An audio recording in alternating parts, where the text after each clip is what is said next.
Russian Ukraine സംഘർഷാവസ്ഥ നിലനിൽക്കുന്നതിനിടയിൽ America ആണവായുധങ്ങൾ ബ്രിട്ടനിലേക്ക് എത്തിച്ചിരിക്കുന്ന വിവരങ്ങൾ ഇപ്പോൾ പുറത്തു വന്നു. അത് റഷ്യ തന്നെയാണ് ഇതിൻ്റെ രഹസ്യങ്ങൾ ചോർത്തിയിരിക്കുന്നത്. സാറ്റലൈറ്റ് ഉപയോഗിച്ചുകൊണ്ട് ഇത്തരമൊരു പ്രവൃത്തി അമേരിക്ക നടത്തിയിരിക്കുന്നു. അതെന്തിനാണെന്നുള്ളതും അതേക്കുറിച്ചുള്ള കാര്യത്തെക്കുറിച്ച് ഞങ്ങൾ അന്വേഷിക്കുകയാണ് എന്നാണ് റഷ്യ വിഷയവുമായിട്ട് ബന്ധപ്പെട്ട് പ്രതികരിച്ചിരിക്കുന്നത്. എന്നാൽ അമേരിക്ക ഈ കാര്യങ്ങൾ അംഗീകരിക്കുകയും അതിൻ്റെ കാരണങ്ങളെക്കുറിച്ചുള്ള ഒരു വിശദീകരണ കുറിപ്പ് പുറത്തിറക്കുകയും ചെയ്തു. അവർ പറയുന്നത് ഇങ്ങനെയാണ്: അമേരിക്കയുടെ എയർഫോഴ്സ് നിലയത്തിലെ ബങ്കറുകൾ നവീകരിക്കാൻ വേണ്ടി താൽക്കാലികമായ രീതിയിലാണ് ആണവ ഷിഫ്റ്റിംഗ് നടത്തിയത് ബ്രിട്ടനിലേക്ക് എന്ന തരത്തിലാണ്. B-61-12 ആണവായുധ ബോംബറുകളാണ് ഇങ്ങനെ മാറ്റം ചെയ്യപ്പെട്ടത് എന്നൊക്കെ അവർ സ്ഥിരീകരിച്ചിട്ടുണ്ട്. എന്നാൽ ഈ സ്ഥിരീകരണ കാര്യങ്ങളൊക്കെ വന്നത് റഷ്യ ഈ രഹസ്യങ്ങൾ പുറത്ത് പറഞ്ഞതിന് ശേഷമാണ് എന്നതാണ് ഏറ്റവും വലിയ ഞെട്ടിപ്പിക്കുന്ന സംഭവങ്ങൾ. എന്ന് വെച്ചാൽ ഇപ്പോഴത്തെ ഉക്രൈൻ റഷ്യയുമായിട്ടുള്ള യുദ്ധത്തോടനുബന്ധിച്ച് ലോകത്തിലെ ഏറ്റവും കൂടുതൽ ആണവായുധമുള്ള രാജ്യം എന്ന നിലക്ക് റഷ്യ തീർച്ചയായിട്ടും വലിയ ഭയം അമേരിക്കക്കും നാറ്റോ സഖ്യത്തിനുമുണ്ട്. അപ്പോൾ നാറ്റോ സഖ്യവുമായിട്ട് ഭയം ഉണ്ടാവാനുള്ള പ്രധാനമായിരിക്കുന്ന കാരണം പറയുന്നത് ഉക്രൈൻ പ്രസിഡന്റ് വ്ളാഡിമിർ സെലൻസ്കി ഇതിനു മുൻപ് തന്നെ അമേരിക്കൻ പ്രസിഡന്റായിരിക്കുന്ന ജോ ബൈഡനോട് പറഞ്ഞ പ്രധാനമായിരിക്കുന്ന ഒരു കാര്യമുണ്ട്. ഞങ്ങൾ ചില രഹസ്യങ്ങൾ ഇറാനിൽ നിന്ന് അറിയാൻ വേണ്ടി സാധിച്ചു. അതിങ്ങനെയാണ്: ഉക്രൈൻ കഴിഞ്ഞാലും ഈ യുദ്ധം അവസാനിക്കില്ല, പിന്നീട് അത് യൂറോപ്യൻ രാജ്യങ്ങളിലേക്ക് അത് കയറും, ചില രാജ്യങ്ങളൊക്കെ റഷ്യ ലക്ഷ്യം വെച്ചിട്ടുണ്ട് എന്ന് മനസ്സിലാക്കാൻ വേണ്ടി പറ്റുന്നുണ്ട്.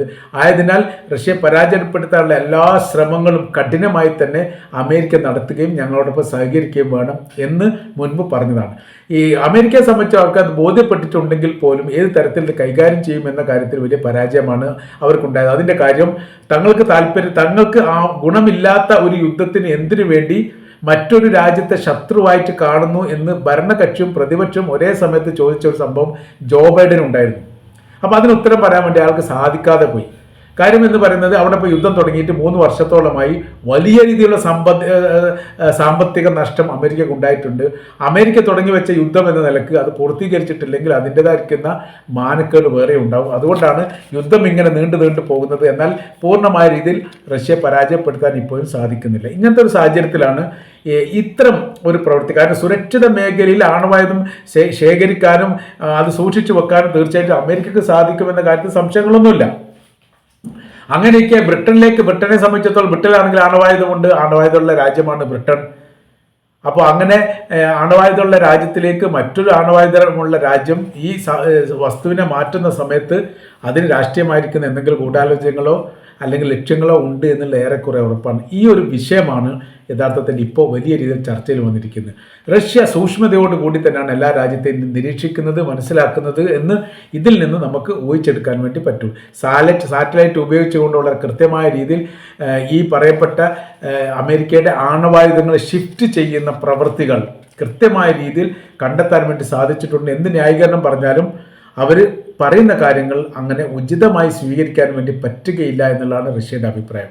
നാറ്റോ കേന്ദ്രീകരിച്ചുകൊണ്ട് ആണവായുധ ആക്രമണം നടത്താൻ റഷ്യ താല്പര്യം കാണിക്കുന്നുണ്ട്, അല്ലെങ്കിൽ അത്തരം ഒരു പ്രവൃത്തി നടത്തുന്നുണ്ട് എന്നൊരു റിപ്പോർട്ടിന് മുമ്പ് പുറത്തു വന്നിരുന്നു.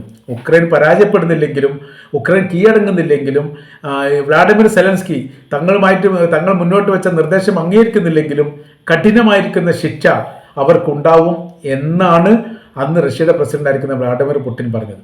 ആ ശിക്ഷ അവർക്ക് അനുഭവിക്കാൻ വേണ്ടി സാധിക്കാത്ത വിധം കഠിനമായിരിക്കും. പിശാചിന്റെ വാതിൽ തുറന്നിട്ട പോലെ ആയിരിക്കും തങ്ങൾ ഉക്രൈനിൽ അഴിഞ്ഞാടുക എന്നുള്ളൊരു പരാമർശം അതിനോടനുബന്ധിച്ച് തന്നെ വന്നിരുന്നു. ഇങ്ങനെ കുറേ സങ്കീർണമായിരിക്കുന്ന വിഷയങ്ങൾ യഥാർത്ഥത്തിൽ യുദ്ധത്തിൻ്റെ ആഭ്യന്തരമായിരിക്കുന്ന ആഭ്യന്തരമായിട്ട് കളിക്കുന്നുണ്ട് എന്നുള്ളത് യാഥാർത്ഥ്യമാണ്. അതിനോടനുബന്ധിച്ചാണ് ഇപ്പോൾ അമേരിക്കയുടെ തന്ത്രങ്ങളൊക്കെ ഇടയ്ക്കിടയ്ക്ക് പാളിപ്പോകുന്ന രീതിയാണ് മനസ്സിലാക്കാൻ വേണ്ടി പറ്റുന്നത്. അപ്പോൾ ബ്രിട്ടനുമായിട്ട് ചേർന്ന് എന്നുള്ളത് മാത്രമല്ല, ബ്രിട്ടനും അമേരിക്കയും തമ്മിൽ ഈ അടുത്ത കാലത്ത് വലിയ രീതിയിലുള്ള സ്വരച്ചേർച്ച ഇല്ലായ്മ ഉണ്ടായിരുന്നു. അതുകൊണ്ട് യമൻ ആക്രമിക്കുന്നതിൽ നിന്ന് ബ്രിട്ടൻ മാറി നിന്നു, അമേരിക്ക ഒറ്റക്കായി. ഉക്രൈൻ്റെ പ്രസിഡന്റ് അമേരിക്ക സന്ദർശിച്ച സമയത്ത് അദ്ദേഹത്തെ അപമാനിച്ചു. അതിനുശേഷം ആദ്യം പോയത് ബ്രിട്ടനിലാണ്. ബ്രിട്ടനിൽ വെച്ച് വലിയ സ്വീകരണം നൽകുകയും ഉക്രൈൻ്റെ വിജയത്തിന് വേണ്ടി വലിയ സാമ്പത്തിക സഹായവും സൈനിക സഹായം നൽകുമെന്ന് ബ്രിട്ടൻ പ്രഖ്യാപിക്കുകയും ചെയ്തു. അത് അമേരിക്കയ്ക്ക് വലിയ രീതിയിലുള്ള നീരസമുണ്ടായി. അങ്ങനെ അവരും വരും തമ്മിലൊക്കെ വലിയ സംഘർഷവും വിഷയമൊക്കെ ഉണ്ടാകുന്ന സാഹചര്യങ്ങളൊക്കെ ഉണ്ടായിരുന്നു. എന്നാൽ റഷ്യ എന്ന് പറയുന്ന പൊതുശത്രുവിനെ സംബന്ധിച്ച് പൊതുശത്രു ഉണ്ടാകുമ്പോൾ പിന്നീട് ഇപ്പോൾ ഇങ്ങനത്തെ ഇണക്കങ്ങളും വിഷയങ്ങളും നോക്കേണ്ട കാര്യമില്ല എന്നൊരു പക്ഷേ അമേരിക്ക മനസ്സിലാക്കിയിട്ടുണ്ടാവും. ഏതായാലും ഇപ്പോഴത്തെ നിലവിലെ സാഹചര്യങ്ങൾ അത്ര സുഖകരമല്ല, സന്തോഷമുണ്ടാക്കുന്നതല്ല. ഏത് തരത്തിലാണ് ഇപ്പോൾ റഷ്യ നീങ്ങുന്നതെന്നോ ഏത് തരത്തിലാണ് ഉക്രൈന് വേണ്ടിയിട്ട് അമേരിക്ക കളിക്കുന്നതെന്നോ മനസ്സിലാക്കാൻ വേണ്ടി സാധിക്കുന്നില്ല എന്നുള്ളതാണ്. നല്ലൊരു ശതമാനം, അല്ലെങ്കിൽ ലോകത്തിൽ ഏറ്റവും കൂടുതൽ ആണവായുധമുള്ള രാജ്യം ഒന്ന് റഷ്യയാണ് എന്നുള്ള കാര്യം നമുക്കറിയാം. രണ്ടാമതേ അമേരിക്ക എത്തുന്നുള്ളൂ. അപ്പോൾ ആണവായുധം പ്രയോഗിച്ചു കഴിഞ്ഞാൽ മാത്രമേ ലോകത്ത് വലിയ അംഗീകാരവും സ്വീകാര്യതയും ഉണ്ടാവൂ എന്നുള്ളത് ഇതിനു മുൻപ് തന്നെ ഒരു ഭരണാധികാരി പറഞ്ഞുമായിട്ട് ബന്ധപ്പെട്ട് വലിയ വിവാദം ഉണ്ടായിരുന്നു. അമേരിക്ക സൈനികപരമായിരിക്കുന്ന വളരെ ശക്തിയുള്ള രാജ്യം യഥാർത്ഥത്തിൽ റഷ്യയാണ്. പക്ഷേ അവരെങ്ങനെ ഉയർന്നു നിൽക്കുന്നു എന്ന് പറഞ്ഞാൽ അവരുടെ കയ്യിൽ ആണവായുധം ഉണ്ട് എന്ന് മാത്രമല്ല, അവരത് പ്രയോഗിക്കുകയും ചെയ്തു. അപ്പോൾ പ്രയോഗിക്കാൻ ധൈര്യമുള്ള രാജ്യമാണ് അമേരിക്ക എന്ന് ലോകത്തിന് അറിയാവുന്നത് കൊണ്ട് അമേരിക്കയുമായി നേരിട്ട് ഏറ്റുമുട്ടാൻ പല രാജ്യങ്ങളും തയ്യാറാകുന്നില്ല എന്നുള്ള അതിൻ്റെ ചുരുക്കം.